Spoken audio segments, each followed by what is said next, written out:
The courtroom buzzed with the low hum of whispered gossip, but Evelyn Hart heard only one voice, the cruel, echoing laugh of her soon-to-be ex-husband, Brandon Hale. He leaned back in his tailored navy suit, smirking as if the entire court existed solely to applaud his triumph. "Your Honor," Brandon announced loudly enough for every spectator to hear, "my wife doesn't even have a lawyer. She can barely afford her rent in Brooklyn. I'm not sure why we're wasting the court's time."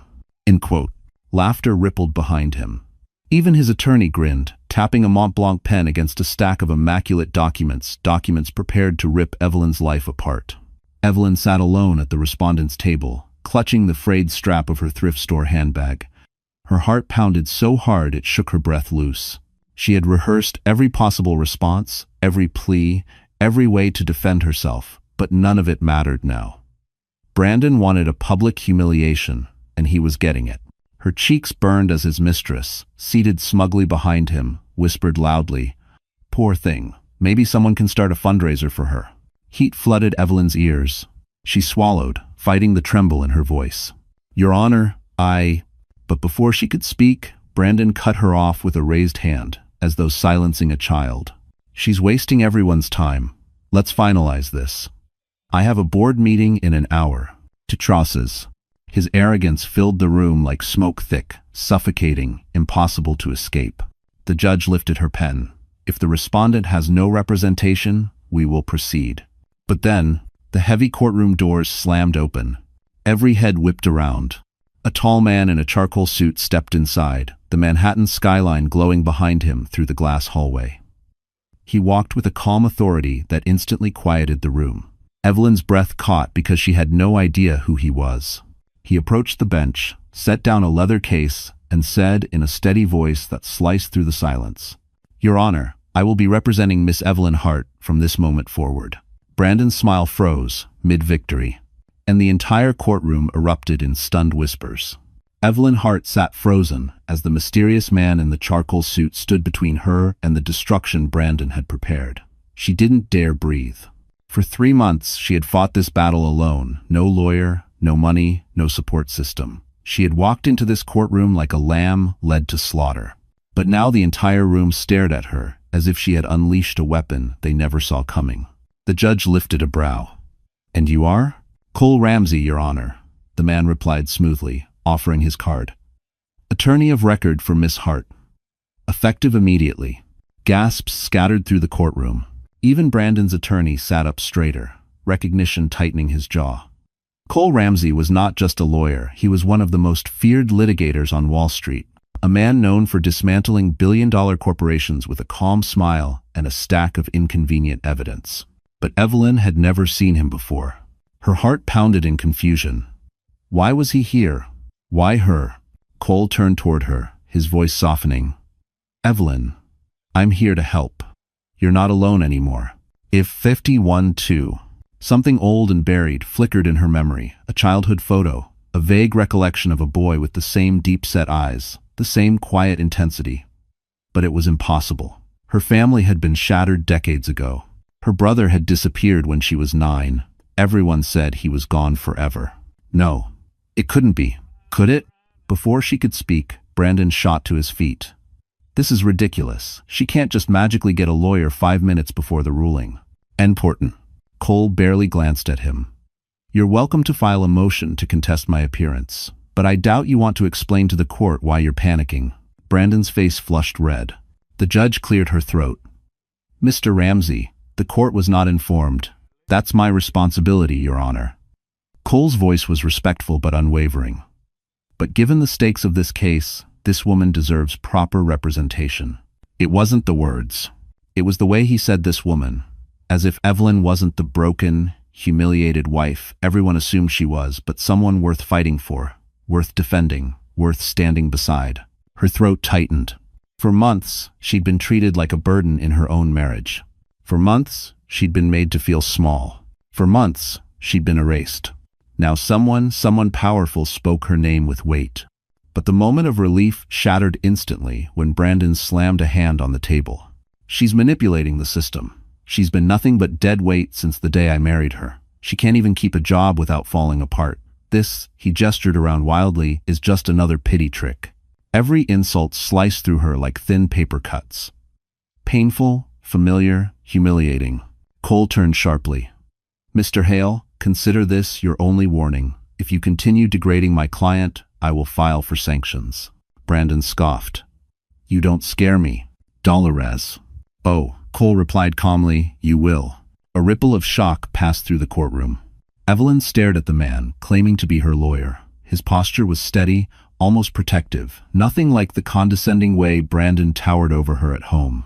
And then Cole lowered his voice, just enough for only she could hear. I promised I'd come back for you. I never forgot.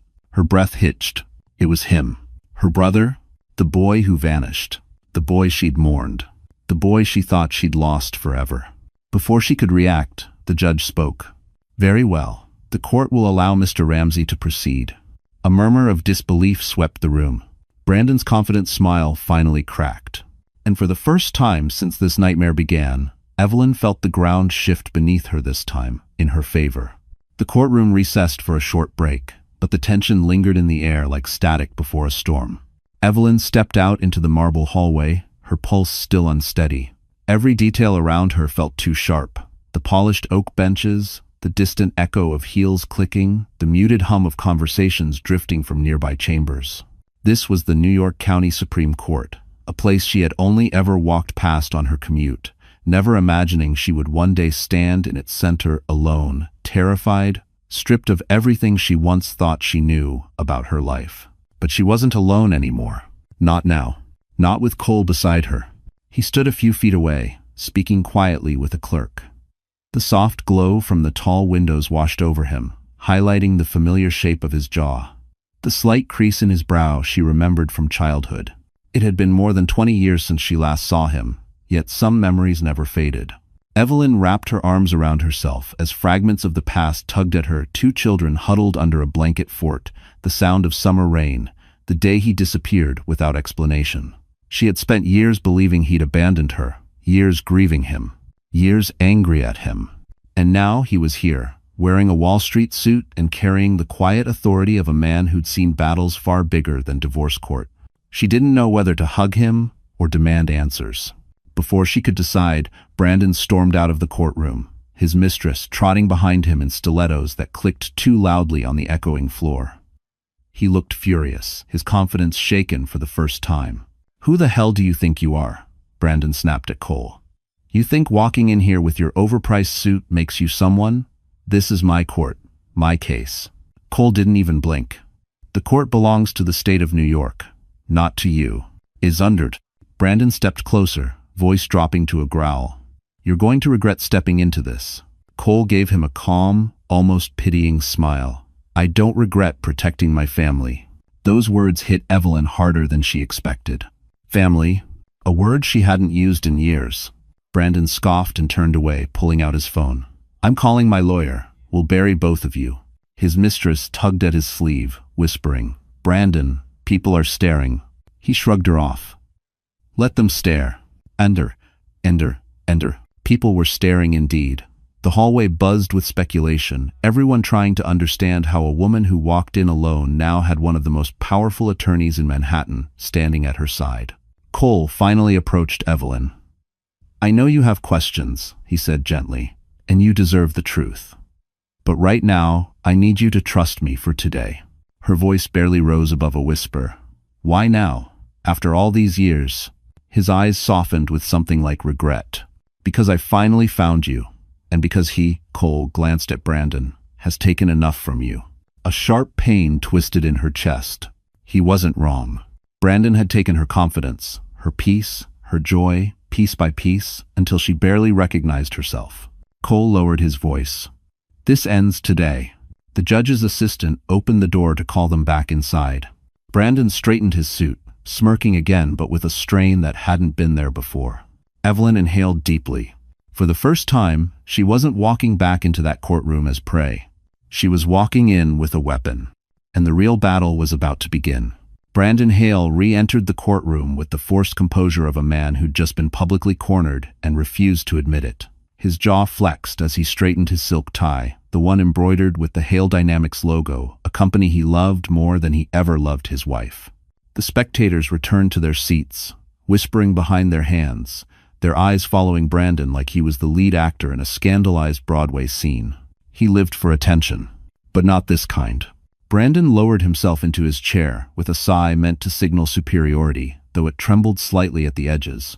Across the aisle, Cole Ramsey prepared his documents with deliberate precision, each movement echoing confidence. Brandon hated him instantly, not because Cole was calm, but because he could not be rattled. Brandon excelled at shaking people. It was his favorite sport. But this man, this stranger, he didn't flinch. The judge resumed her seat. "We will proceed. Mr. Hale, your attorney may continue his argument." Brandon's lawyer, Gerald Knox, infamous for his cutthroat tactics, stood, smoothing a hand over his gray hair. "Your Honor, my client simply seeks what is fair. He funded the entirety of the marriage, supported Miss Hart financially, and—" Cole stood before he could finish. "Objection. Unsupported characterization." Gerald bristled. "I'm stating the factual foundation of our case." "No," Cole said calmly, "you're stating a narrative your client constructed to hide financial misconduct." A wave of murmurs swept the courtroom. Brandon's head jerked toward him. "What misconduct? Are you accusing me of something?" Cole didn't blink. "Not yet. Say so." The word "yet" hung in the air like a warning bell. Evelyn felt the room shift. The power dynamics were no longer lopsided. They were tilting. Her heartbeat sped not with fear this time, but with something unfamiliar. Something like hope. Gerald forced a chuckle. "Your Honor, this sudden representation is clearly a stunt meant to derail a lawful proceeding." Cole smiled faintly. "A stunt would imply surprise, but your client knew this was coming the moment he hid assets offshore. And are so, to have it." Brandon's chair scraped loudly against the floor as he stood. "You watch your mouth." "Oh?" Cole walked closer, unbothered. "Didn't think someone would find the accounts in the Cayman Islands? Or the transfers made under Hale Development's shell subsidiary?" Color drained from Brandon's face. Gerald grabbed his arm. "Sit down, Brandon." But anger was stronger than strategy. Brandon lunged toward the table, slamming both palms down. "You have no proof of anything?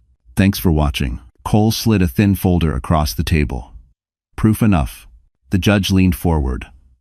"Mr. Ramsey, approach." He did. She flipped through the documents, her eyes narrowing. "Mr. Hale, these records show significant financial movement unreported in your disclosures." Brandon swallowed hard. "Those aren't. That's not. He fabricates things. He's bluffing." But his voice shook. Gerald whispered harshly, "Stop talking." Evelyn watched Brandon with a strange sense of distance. There he was, the man who called her worthless, who treated her like an accessory, who laughed at her pain. He'd always strutted through life believing every lie he told. Now the lies were unraveling, piece by piece, and everyone could see it.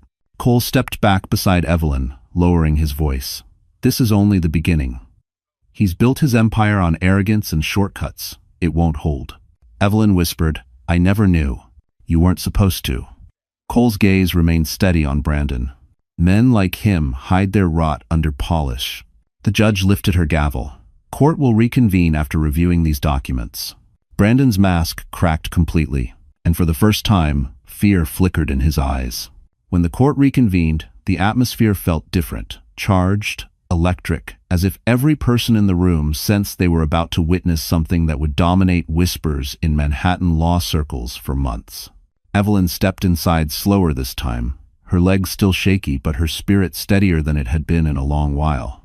Brandon, on the other hand, looked like a man who had aged 10 years during the recess. His lawyer had spent the break hissing instructions at him, trying to salvage the crumbling facade.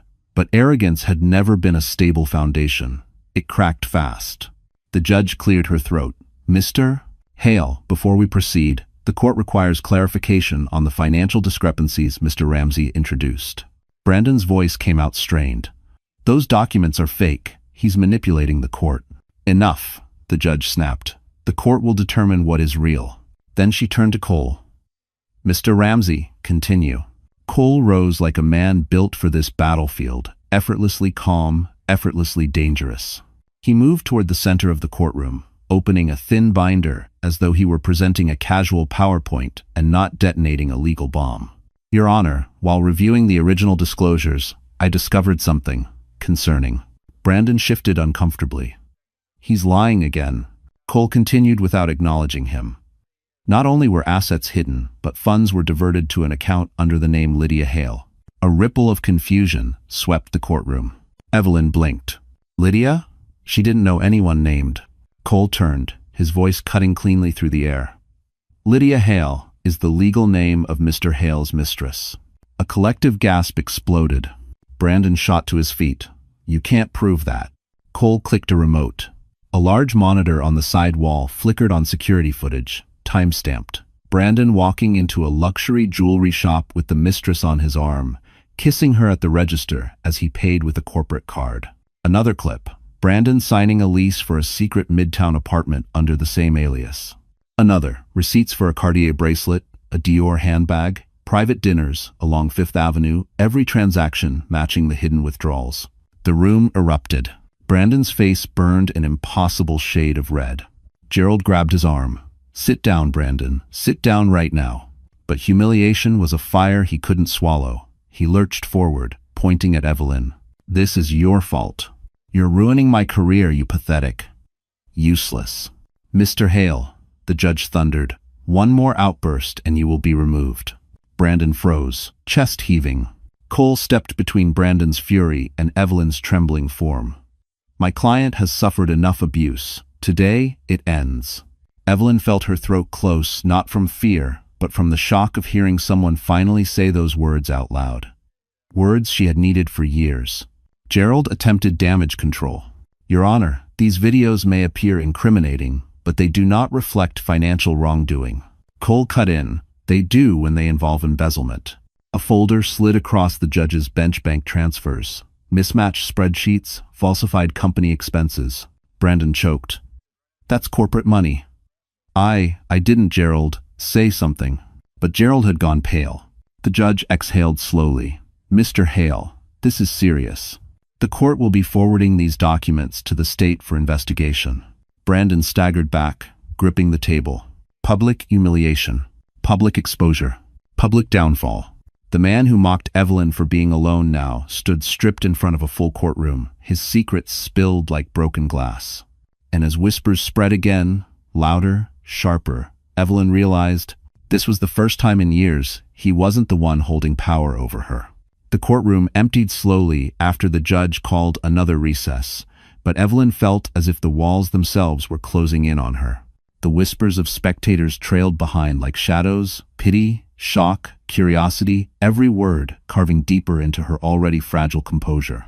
She stepped into the hallway and pressed her back against the cool marble, trying to breathe. The world around her blurred. The endless polished floors, the towering windows overlooking Manhattan, the distant hum of elevators opening and closing. It all felt too big, too loud, too overwhelming. Her knees buckled. Cole reached her just in time, steadying her by the shoulders. Evelyn, hey, breathe. But she couldn't. Her chest squeezed tight, every breath jagged, every thought spiraling. I can't do this, she whispered. Everything is falling apart. My life, my marriage, my reputation.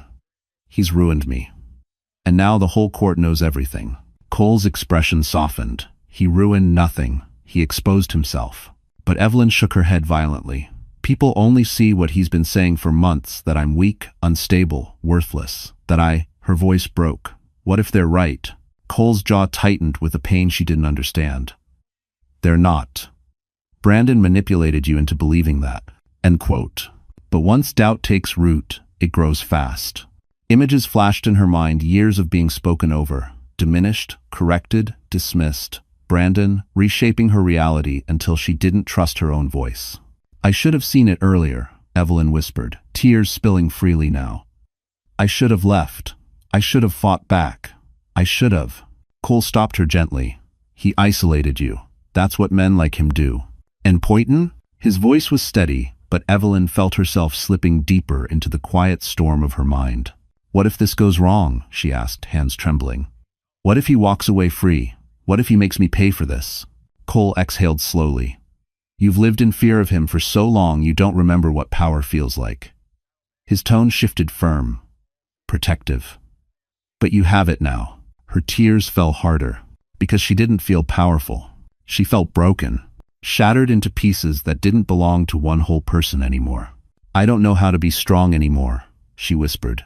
Cole lowered himself, so they were eye level. Strength isn't always loud. Sometimes it's just surviving long enough to stand up again.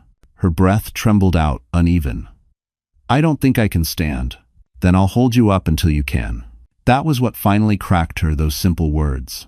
Words no one had said to her in years. Not since before the boy she once adored disappeared from her life. The weight of everything hit at once. The betrayal. The humiliation.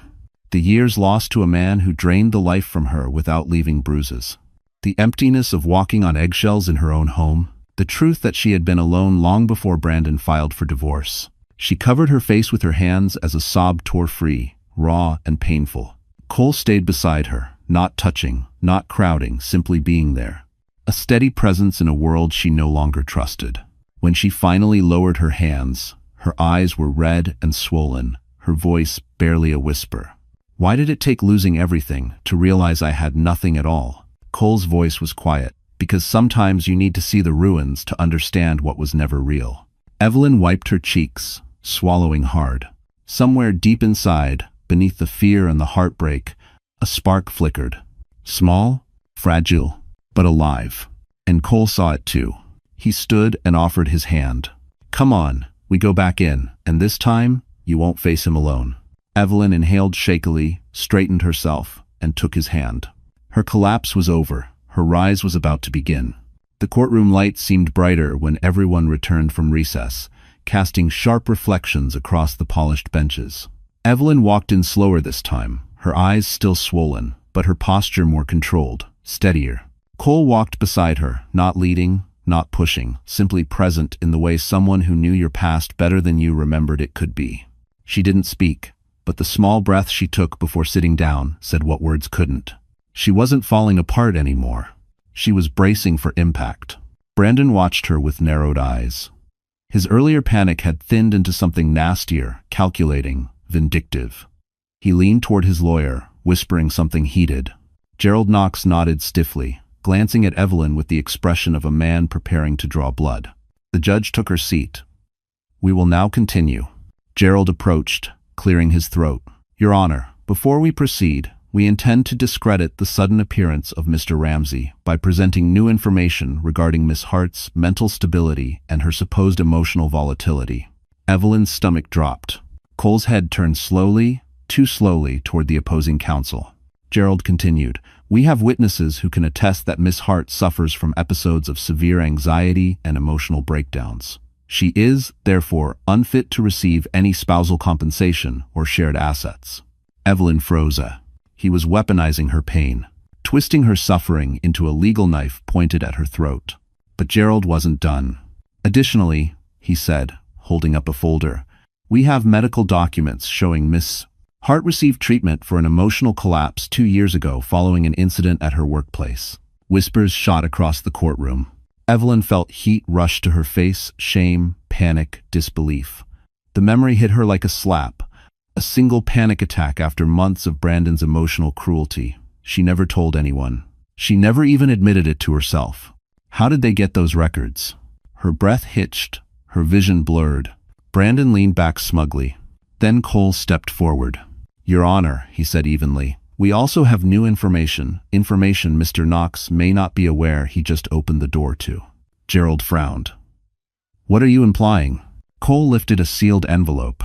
By attempting to submit illegally obtained medical records, which, I will remind the court, violates federal privacy laws, you have allowed us to introduce suppressed historical records relevant to Miss Hart's family background.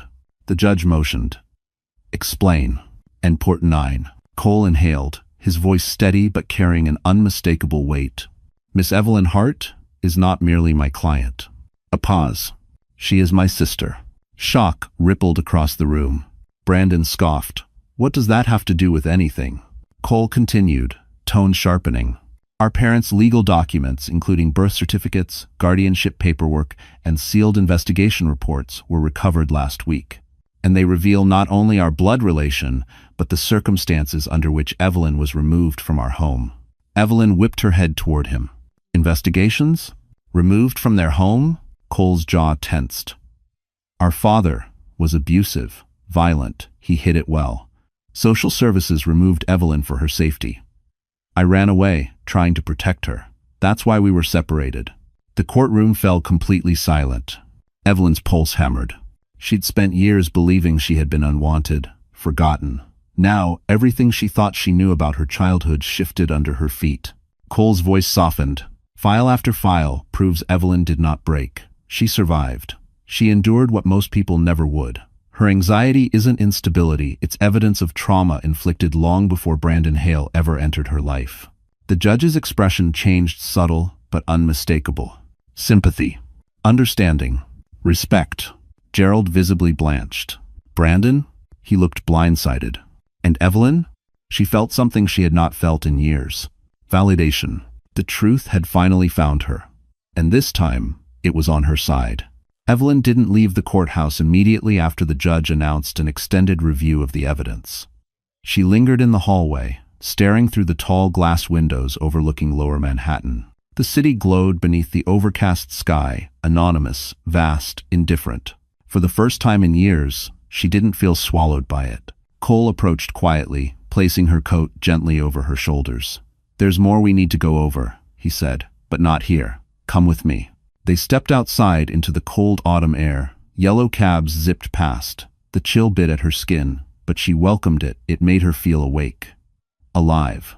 For years, she said softly, I believed I was broken. You were never broken, Cole replied. You were surviving. And as he led her to a black SUV waiting at the curb. Not fancy, not showy, just clean, reliable, safe. And somehow that mattered more than any luxury car Brandon flaunted. They drove in silence until the skyline shifted to a quieter, more refined neighborhood Tribeca. Cole stopped in front of a minimalist office tower with floor-to-ceiling windows and a brass nameplate, Ramsey Strategic Council. Evelyn's eyes widened. This is yours? Has been for 8 years. He hesitated. I built it, hoping one day you'd walk through the doors. Her throat tightened. Inside, the reception area exuded understated elegance, soft lighting, black marble, the faint scent of eucalyptus. It felt nothing like the cold, polished world Brandon occupied. This place felt grounded, human. Cole guided her into a private conference room. On the table sat a stack of documents, neatly arranged, alongside a sleek silver laptop already queued with files bearing her name. This, Cole said, tapping the stack, is everything Brandon took from you. Your financial rights, your contributions, your emails he deleted, your work he dismissed. I've rebuilt the timeline. Evelyn stared. How long have you been preparing this? Since the moment I found you. Her heart stumbled. But he wasn't finished. He slid a tablet toward her. You'll need to be ready for the final hearing, and that means you cannot walk in there looking like a victim. She blinked. I don't understand. Cole sat across from her, hands folded. Brandon's power came from convincing you that you were small, but tomorrow? You're going to rise. Not for him, for you. He nodded toward the glass door, where a woman in a tailored black jumpsuit entered, elegant, poised, carrying a garment bag. This is Mara, Cole explained. Image consultant, crisis prep specialist. Evelyn shook her head. I don't need. You do, Cole interrupted gently. Not because your appearance matters to me, but because it matters to the court, and because you deserve to see yourself the way the world will see you when you're free. Mara gave Evelyn a warm, steady smile. We're not changing you, we're revealing you. Evelyn hesitated, then nodded. For the next hour, she sat as Mara worked, not transforming her into someone new, but uncovering the woman who had been buried beneath years of fear. A soft, natural makeup. Sleek, simple hair. A navy dress that accentuated her posture, not her figure. Elegant, understated jewelry. When Evelyn finally stood before the mirror, she didn't recognize the reflection. This woman looked composed, intelligent, capable. Not breakable, not forgettable, not disposable. Cole stepped behind her, his reflection appearing beside hers. There you are, he said quietly. Her eyes burned, not with sadness, but with awakening. For the first time in her adult life, Evelyn Hart saw herself not as someone surviving a storm, but as someone capable of ending it. And tomorrow, she would. The next morning, the courtroom felt different the moment Evelyn walked in. Conversations stalled mid-sentence, heads lifted. Even the judge paused as she adjusted her glasses. Because this was not the broken woman from yesterday. Evelyn Hart entered with steady posture, chin lifted, her navy dress flowing around her like quiet confidence. She didn't cling to her handbag anymore. She didn't avoid eye contact. She walked as though she had just remembered she belonged in every room she stepped into. Brandon saw her and stopped, literally froze, his expression flickering between disbelief and annoyance. He leaned toward Gerald, whispering sharply, "She thinks dressing up will change anything?" Gerald did not respond.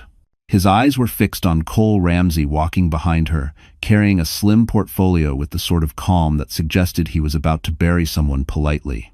The judge cleared her throat. "We will proceed with closing arguments." Gerald stood first, attempting to regain momentum.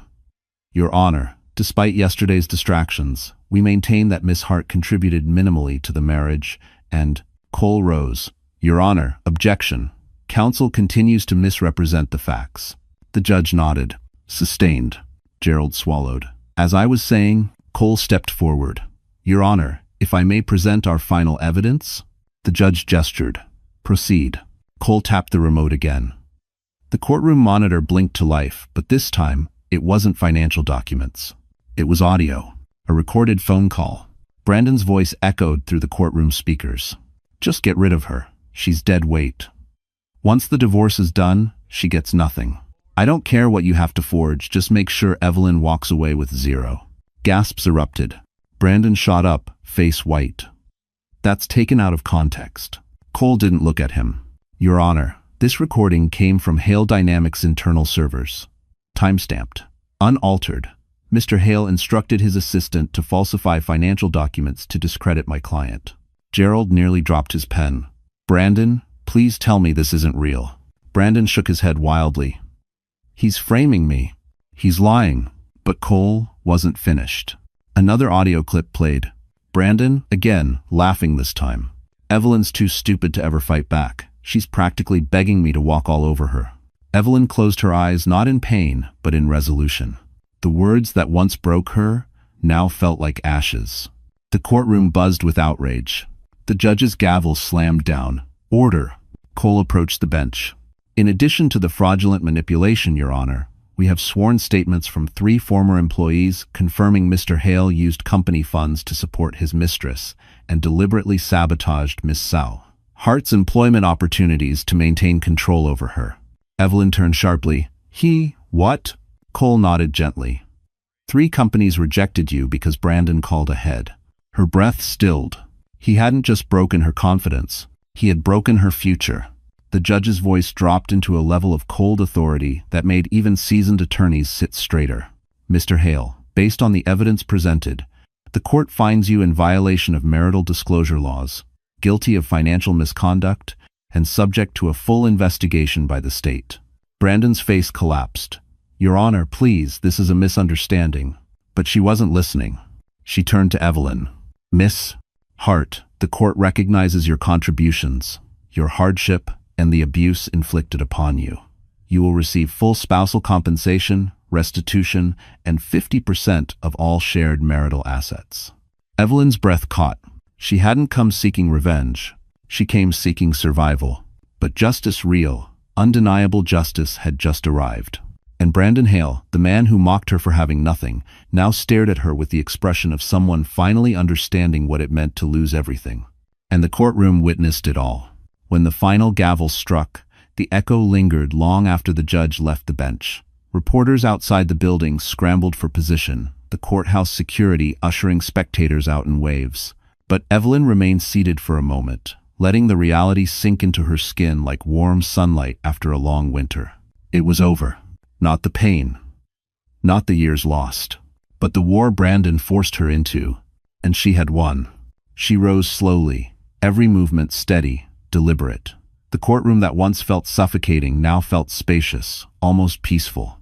Brandon remained at his table, staring blankly at the judge's empty seat as if waiting for someone to declare it all a misunderstanding. His lawyer whispered to him, but he seemed frozen in place, unable or unwilling to accept what had just happened. For the first time, Evelyn didn't flinch at the sight of him. He no longer had power over her. Cole approached, slipping his portfolio under his arm. "You did it," he said softly. She let out a shaky breath. "No, we did it." He shook his head. "Evelyn, you showed up today. You faced him. You stood your ground. That strength was yours. If it matters." She looked at him, emotion rising in her chest. "Thank you for coming back. For finding me." His expression softened.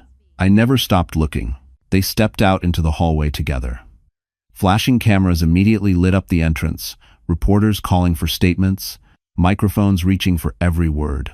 Cole gently placed a hand at her back, not guiding, not shielding, just steadying. Evelyn faced the cameras.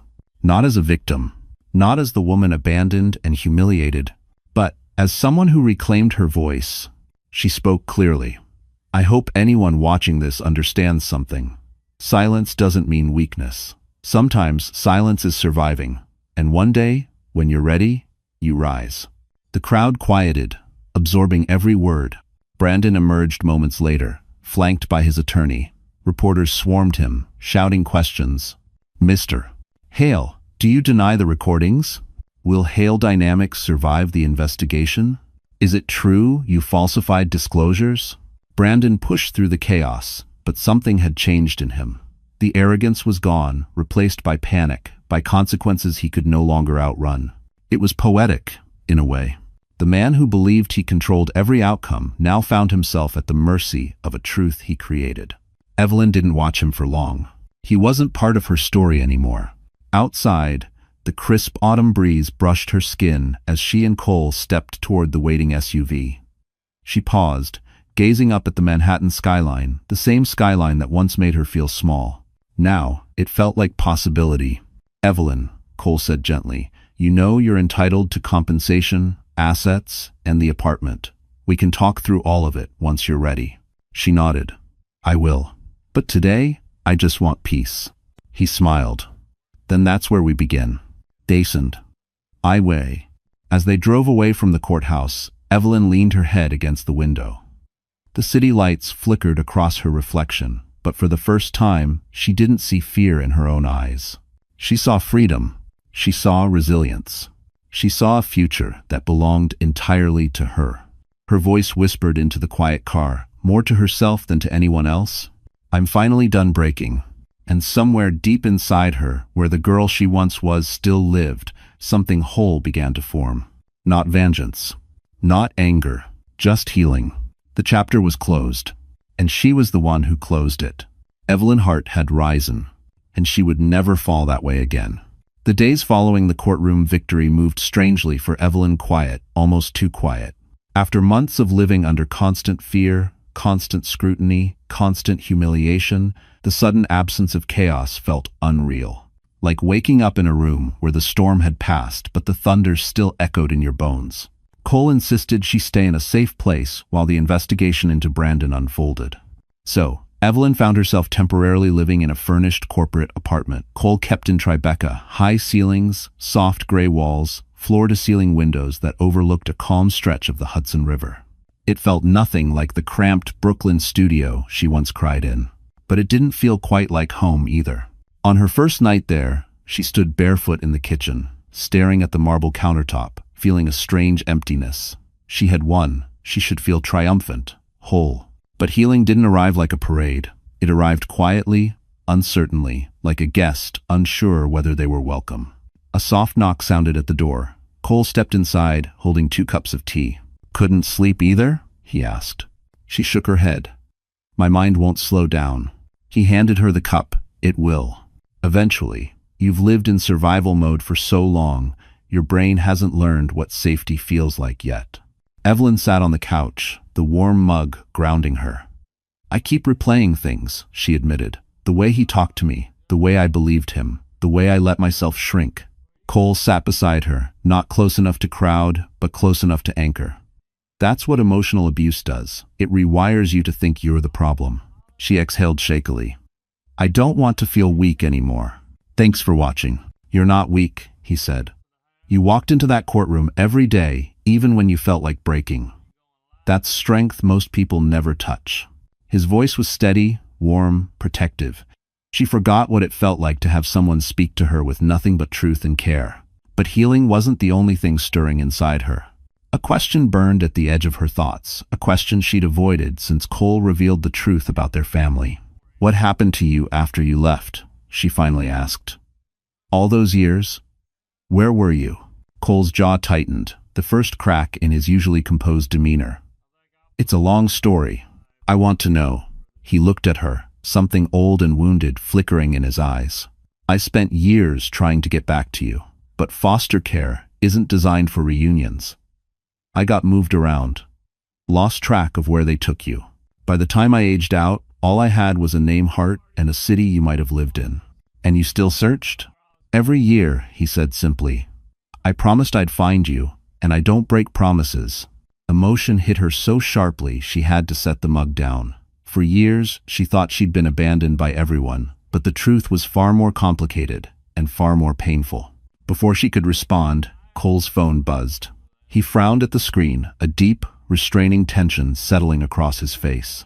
"What is it?" Evelyn asked. He hesitated. "It's about Brandon." Her stomach dropped. "What now?" Cole stood slowly, expression darkening. The investigation escalated, and something new came up. Evelyn's pulse quickened. "New?" Cole looked at her with a gravity that made her breath stop. "Brandon did more than hide assets," he said quietly. "He hid things about you." End quote. And the fragile calm she'd built in the last 24 hours cracked wide open. Evelyn felt her pulse hammer harder with each second of silence.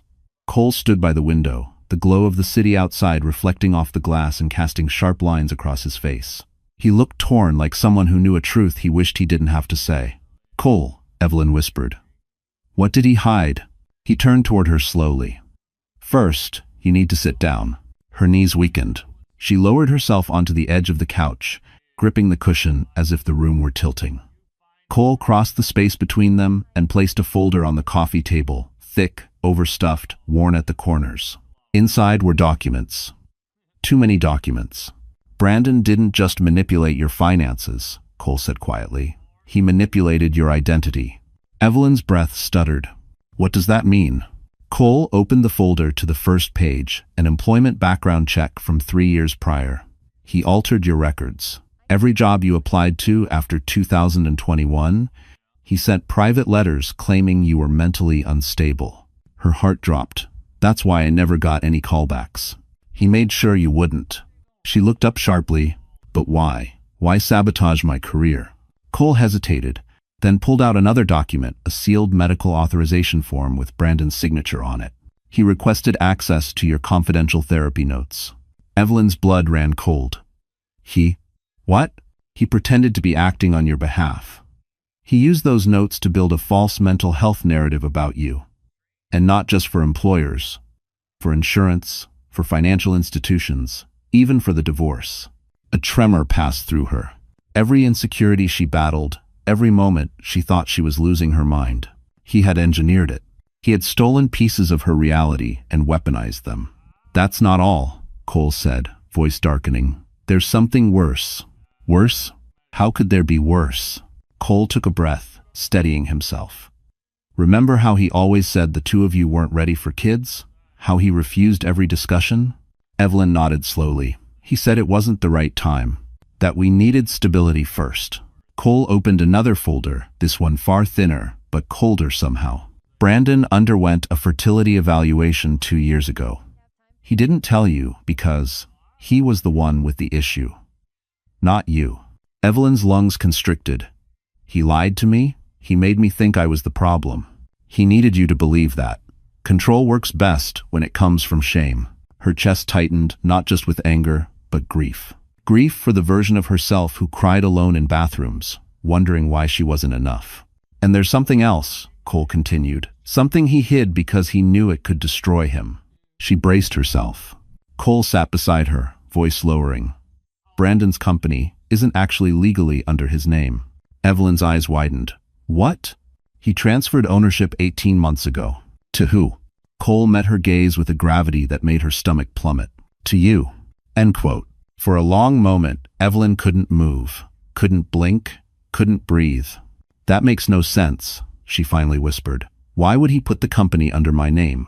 Cole pulled out the last document, a notarized transfer of ownership. He did it to avoid liability. There was a federal investigation looming. He transferred assets to you, so if the company collapsed, he wouldn't be the legal owner. Evelyn felt the world tilt violently. "He used you," Cole said softly, "as a shield. If we have distorting mana."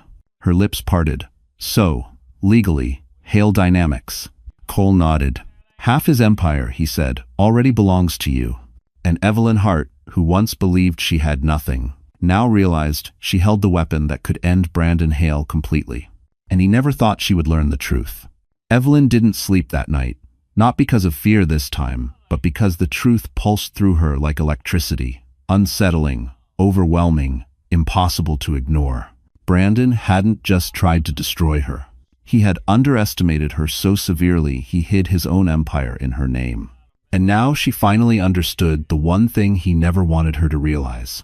She had power, real power, and she had always been capable of using it. She just needed to remember she had a voice.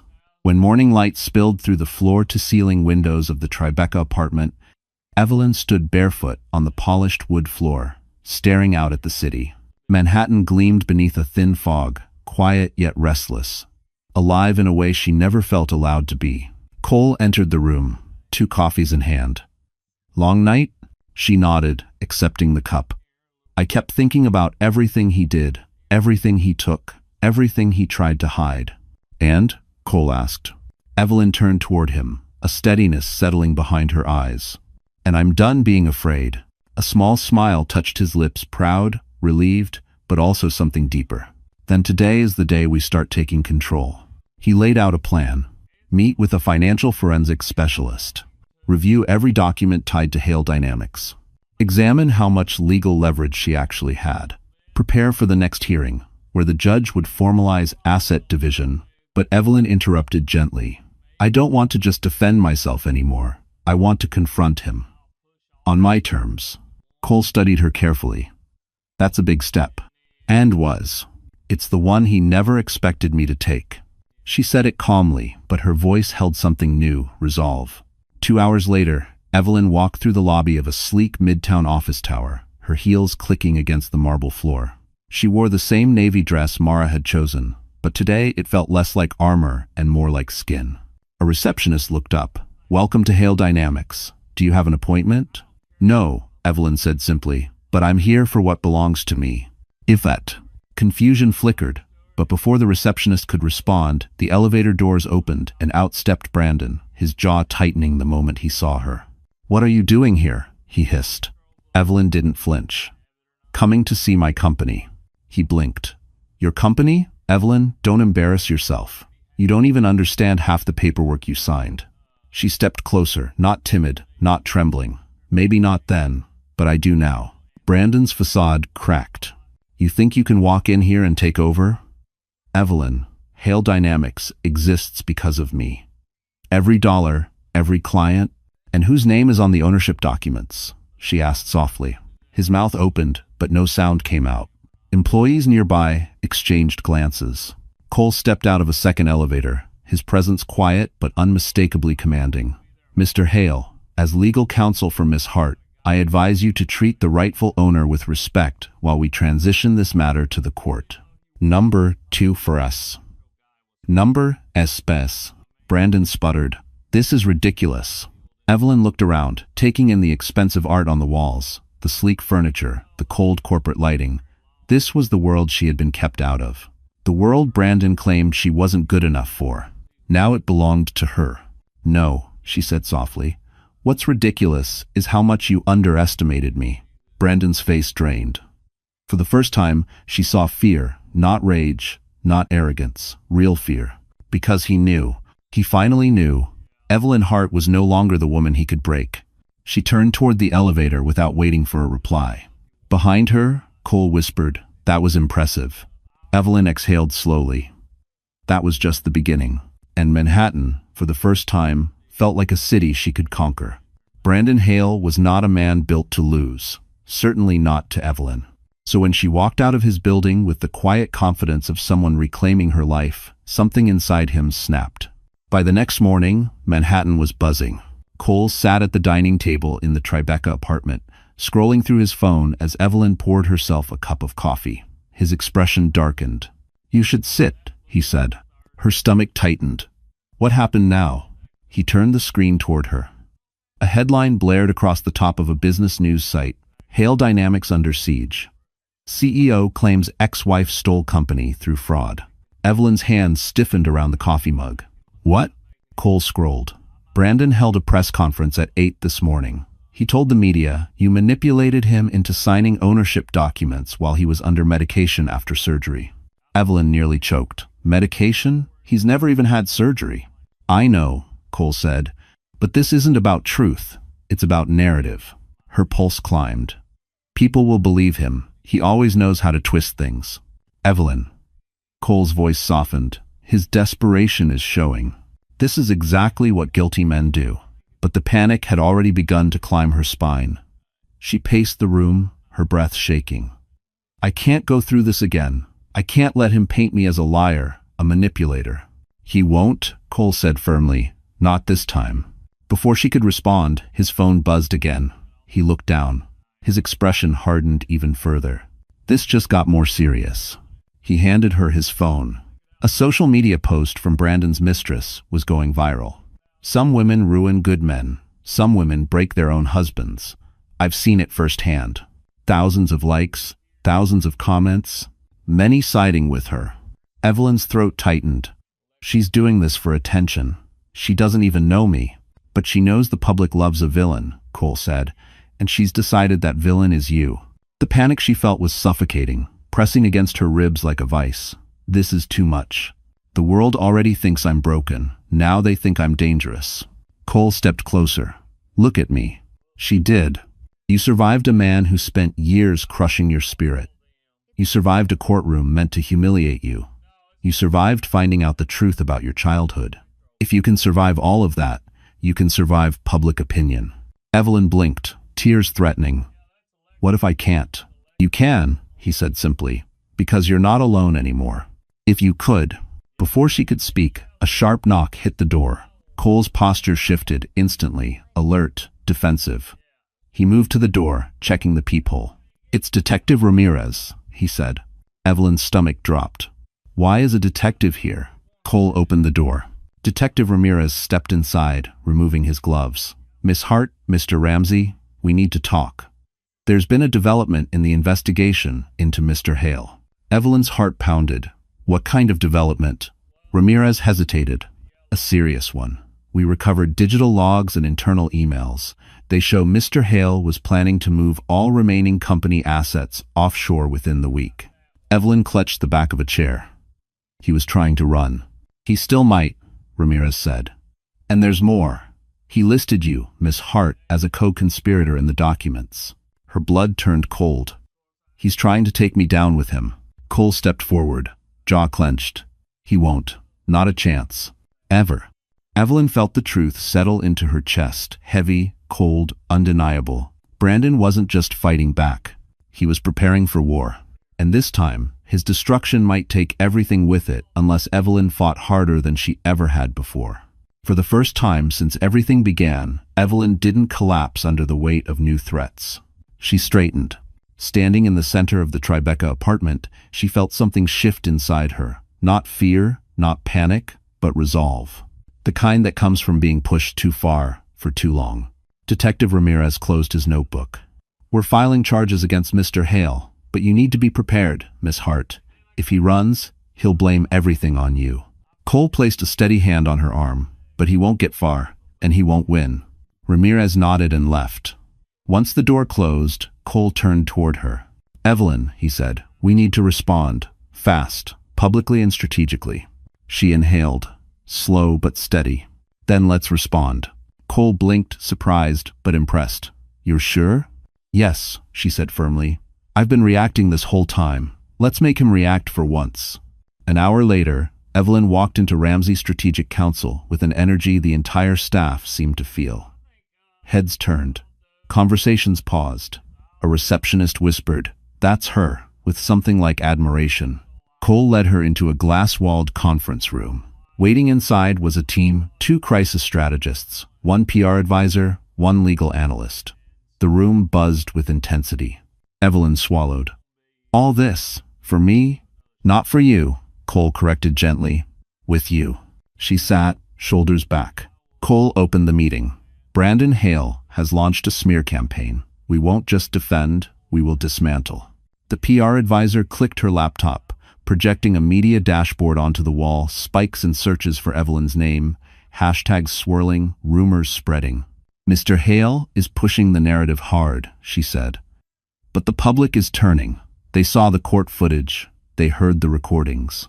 Evelyn stared at her own name trending beside Brandon's. For years she felt invisible. Now she was unavoidable. The strategist leaned forward. We propose a controlled statement.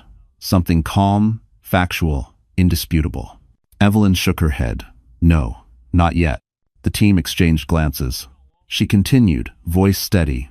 I don't want to give statements while he controls the narrative. I want to change the playing field entirely. Cole's eyes sharpened. What are you thinking? Evelyn tapped the folder. Cole had shown her the ownership transfer of Hale Dynamics. If he wants a war, she said quietly, then let's go to the place he thinks he owns. Cole understood instantly. You want to call an emergency board meeting? Yes. You want to confront him on corporate ground. Dad, end quote. Yes. You want to show the world he doesn't control his company anymore. Evelyn looked him dead in the eyes. I want to show him. By noon, the plan was in motion. Cole made the calls, invoking Evelyn's legal authority as majority owner. The board members, confused but compliant, agreed to meet the next morning in the glass-wrapped executive boardroom on the 42nd floor of Hale Dynamics. Brandon's fortress, his stage, his pride, and soon, the site of his unraveling. When Cole ended the final call, he turned to her. He's going to explode when he hears about this. I'm counting on it, Evelyn replied. But later, standing alone by the window, she pressed a hand to the cool glass. The Hudson shimmered under the afternoon light. She let herself breathe in the moment, not victory, not revenge, but certainty. This wasn't the Evelyn who apologized for existing. This wasn't the Evelyn who accepted whatever scraps of kindness Brandon tossed at her. This was a woman reclaiming her place in a world that once tried to swallow her whole. And tomorrow, in that boardroom, in front of the entire company, she would finally take back everything Brandon stole. The next morning, the 42nd floor of Hale Dynamics felt colder than usual, as if the building sensed a shift coming. The boardroom, normally a controlled, polished arena for power, buzzed with muted tension. Floor-to-ceiling windows framed the Manhattan skyline, the early sun cutting sharp lines across the long oak table. One by one, board members filed in, whispering among themselves. They had all received the same surprise notice. Emergency meeting called by majority owner Miss Evelyn Hart. Most had never met her. Some didn't even know she existed. They sat, uncertain, adjusting their Rolexes, smoothing their suits, waiting for answers. The tension thickened when the elevator chimed and Brandon Hale stormed out. He didn't walk. He marched. His face was flushed, hair unkempt, suit rumpled like he'd slept in it. He slammed the boardroom door open so hard it rattled. What kind of sick joke is this? He snapped. A meeting called by Evelyn? She has no authority. She has nothing to do with this company. A few board members exchanged uneasy glances. They had read the documents Cole forwarded last night. They knew the truth. Brandon, one of the older directors, began gently. If the paperwork is accurate, It's not accurate, Brandon barked, pacing like a trapped animal. She manipulated me. She tricked me into signing. The door opened again. Evelyn stepped inside. Gasps rippled across the room. She wore a tailored charcoal blazer, a silk blouse the color of ivory, and a quiet confidence that seemed to eclipse even the Manhattan skyline behind her. Cole followed a step behind, carrying a slim binder. Brandon froze mid-stride. You don't belong here, he growled. Evelyn met his glare without flinching. That's something we'll let the board decide. Murmurs erupted. A few directors leaned forward, intrigued. Brandon slammed his fist on the table. This is my company. Cole replied calmly. Legally, it's hers. He slid copies of the notarized transfer across the table. One by one, board members lifted the documents, brows lifting, eyes widening. Brandon snatched a sheet from one director. "This is fabricated." Evelyn exhaled slowly. "It's your signature, Brandon. You made me sign it." "No," she said. "You used it to hide assets. Now it's exposing you." Laughter suppressed but audible escaped one director. Brandon's face twisted. "You think this means anything?" "The public believes me. The press believes me. They think you destroyed me." Evelyn stepped closer, her voice soft but steady. "Then why are you the one unraveling?" A hush fell. Cole placed his binder on the table. "If the board would turn to page 12, you'll find evidence of Mr. Hale diverting corporate assets offshore." He glanced at Brandon, as well as emails listing Miss Hart as a co-conspirator without her knowledge. Brandon lunged forward. "You're lying." Cole didn't flinch. "The state police have the same documents." A board member cleared his throat. "Brandon, is this true?" Brandon's mouth opened, but no words came out. His world, built on control and secrets, was collapsing faster than he could patch it. Evelyn turned to face the room.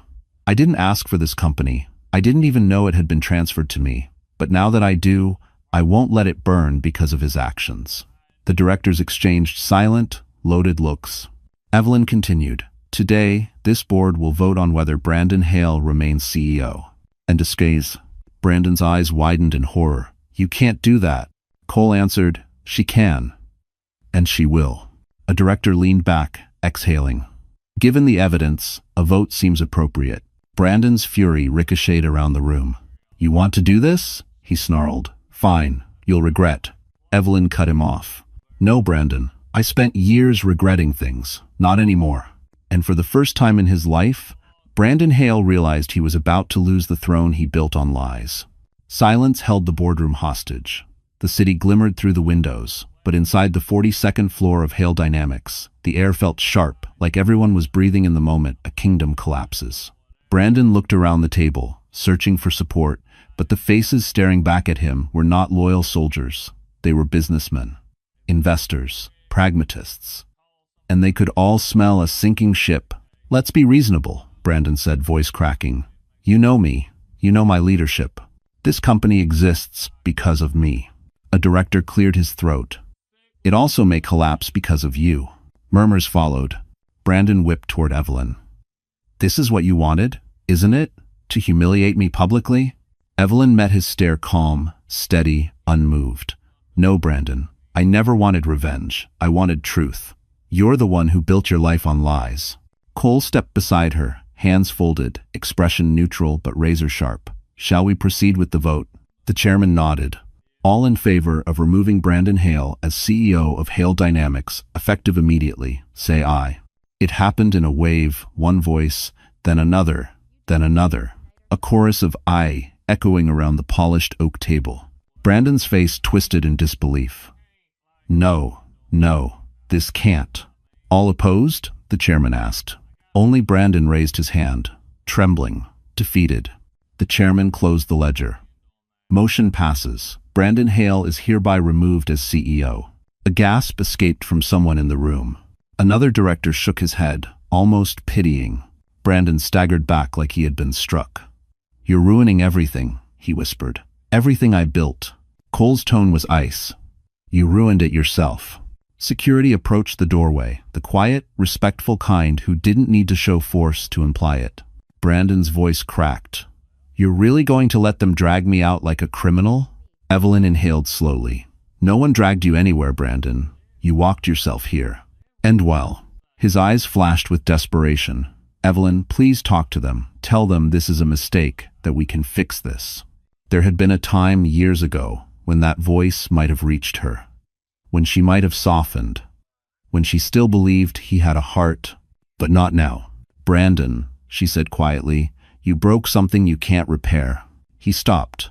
Something inside him seemed to fold, rage giving way to a hollow grief he wasn't prepared for. For a brief moment, she saw him for what he truly was.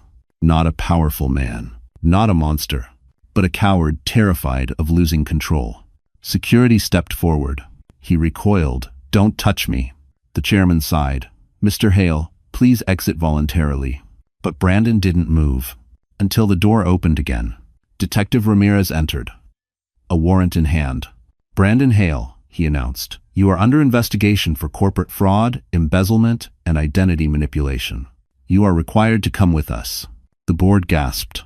Brandon's face went white, truly white. "You can't arrest me," he yelled. "This is my company." Ramirez looked at Evelyn. "Not anymore." Security and detectives escorted Brandon out. His shouting faded down the hall, a mix of rage, denial, and panic. When the door finally closed, the room exhaled. Evelyn did too. For the first time, she let her shoulders ease, let her breath fill her fully, let the weight fall away. Because Brandon's power over her was gone. Legally, emotionally, irrevocably. Cole touched her elbow lightly. "You did it." Evelyn shook her head faintly. "No. I stood up, that's all." He smiled. "Sometimes, that's everything." She looked out at the skyline, her city, her future. But just when peace seemed within reach, another twist was waiting. The boardroom had finally cleared out, leaving Evelyn and Cole alone with the fading echoes of everything that had just happened. Evelyn stood by the window, watching the city pulse far below. For the first time, she wasn't looking down at Manhattan, she was looking across it. But the calm didn't settle long. Cole's phone buzzed again. He glanced at the screen, then hesitated in a way she had never seen from him. "What is it?" she asked. He didn't answer immediately. Instead, he walked closer, lowering his voice. "There's someone downstairs asking to see you." Her brows lifted. "Who?" Cole exhaled slowly. "Someone from our past." Evelyn's heart stuttered. "Cole? Is it?"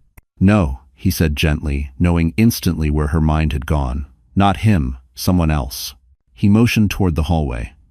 Evelyn followed him out of the boardroom, her nerves tightening with each step. They took the express elevator down to the lobby. The polished chrome doors opened onto a surprisingly quiet reception area. Then Evelyn froze. A woman stood near the seating area, mid-50s. Graying blonde hair pulled into a low bun, hands clasped in front of her like she didn't trust them not to shake. Her eyes, soft, uncertain, lifted when she saw Evelyn. Those eyes were familiar. Uncomfortably familiar? The woman swallowed. "Evelyn, you've grown so much." Evelyn's breath caught in her throat. "I'm sorry, do I know you?" Cole stepped forward, his voice tight. "She's our mother." The words hit the air like a shockwave. Evelyn stumbled back a step. No, that can't be. She died. I was told she died." The woman's eyes filled. "I know, and I'm so sorry. I didn't choose to leave you. I didn't choose any of it." Evelyn's pulse roared in her ears. She looked at Cole, searching for reassurance, for clarity, for anything. He nodded once. "It's her. I confirmed it with the documents we found." Evelyn turned back to the woman, this stranger who shared her eyes, her cheekbones, her quiet expressions. Her stomach twisted with emotions she couldn't name. Anger, grief, curiosity, fear, all tangled into one impossible knot. "Why are you here?" Evelyn whispered. "After all this time?" The woman's hands trembled. "Because I heard your name on the news. And the moment I did, I knew I couldn't stay away anymore. Not when the truth was being uncovered." "What truth?" Evelyn demanded. The woman took a shaky breath. "Your father wasn't the only monster in that house." "It's so." Cole stiffened beside her. The woman continued, voice cracking. "He threatened my life. Told me if I tried to contact you, he would hurt you both. He forced me out. He made me disappear. I wanted to come back, I tried, but every attempt put you in danger." Evelyn felt her knees weaken. The ground beneath her childhood memories shifted again, cracking in new places. The woman stepped closer, tears slipping freely down her cheeks. "I don't expect forgiveness. I just needed you to know I didn't abandon you. I never stopped loving you. I watched you from afar whenever I could. And when I saw you standing up to a man like Brandon, I realized you became everything I prayed you'd grow into. Strong, brave, unbreakable." Evelyn swallowed hard. Why now? Why after everything? The woman reached into her bag and pulled out a thin envelope. "Because," she said softly, "there's something else you need to know. Something about Brandon. Something about why he chose you." Cole stiffened. Evelyn's breath hitched. "What are you talking about?" The woman held out the envelope. "You weren't chosen by accident," she whispered. "Brandon targeted you." Evelyn's world fractured again, and this time, the truth waiting inside that envelope might change everything. Forever.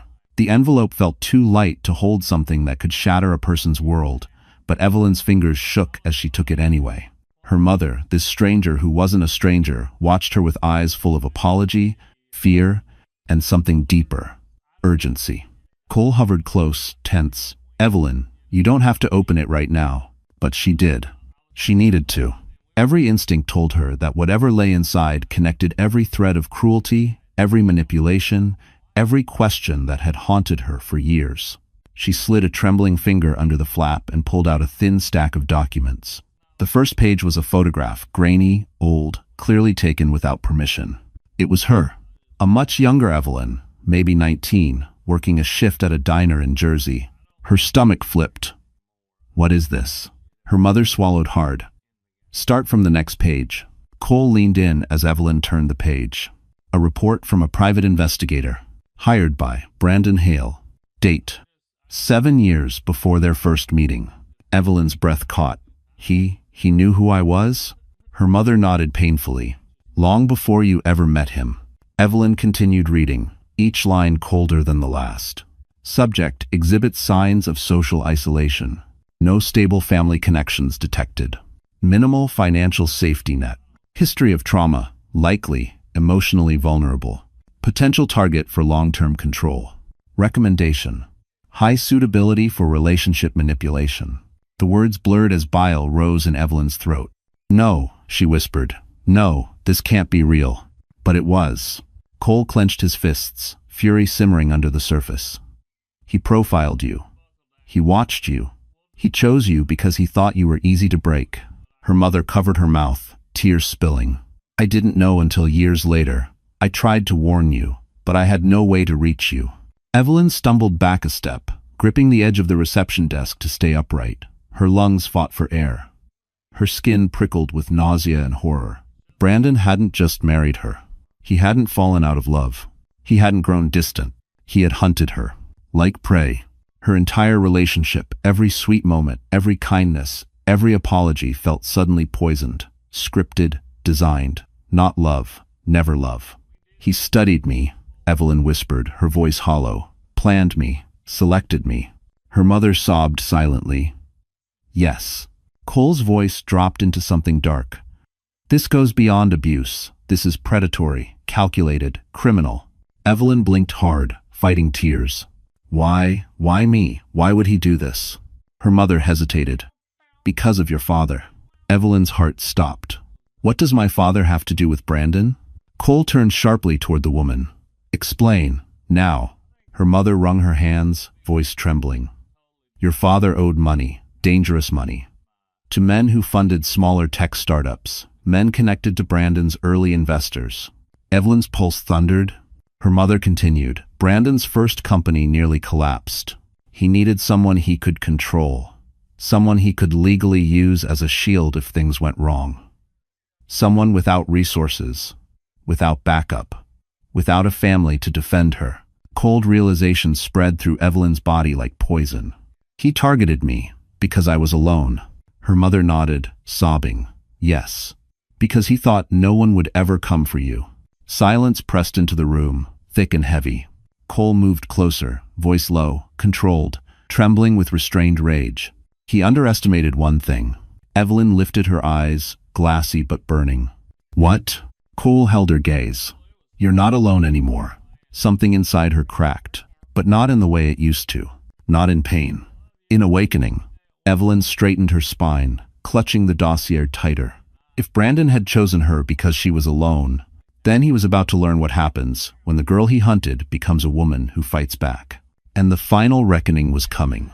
The courthouse steps were crowded again when the final hearing was scheduled. Media trucks lining the street, reporters clustered behind barricades, cameras pointed toward the entrance like the city itself was holding its breath. But this time, Evelyn didn't tremble. She arrived in a tailored black coat, the skyline reflecting off the glass doors as she walked inside. Cole paced beside her, protective without overshadowing her. Her mother followed a few steps behind, quieter, unsure of where she fit in but present. Evelyn wasn't walking in as someone's wife. or someone's target, or someone's victim. She walked in as a woman reclaiming her life. Inside the courtroom, Brandon Hale sat handcuffed between two state officers. His once expensive suit hung awkwardly on him, wrinkled, defeated. His eyes darted everywhere but toward Evelyn. The judge entered. "We are here to finalize the distribution of assets and address the criminal findings." Brandon's lawyer, his third in 2 weeks, stood, voice strained. "Your Honor, we request leniency. My client was under personal stress, facing financial threats." Cole rose smoothly. "Your Honor, the evidence is overwhelming. Mr. Hale knowingly manipulated Miss Hart, used her identity to shield himself from legal repercussions, and orchestrated a predatory relationship rooted in deception. His actions were intentional, never accidental." The judge nodded gravely. "Mr. Hale, please rise." Brandon stood, wrists trembling against the cuffs.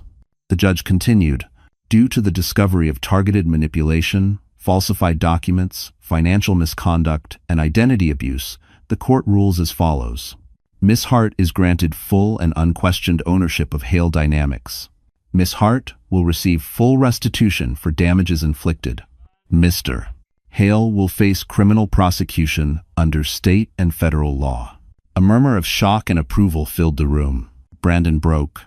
"You can't do this," he shouted, struggling against the officers. "She was nothing. I made her."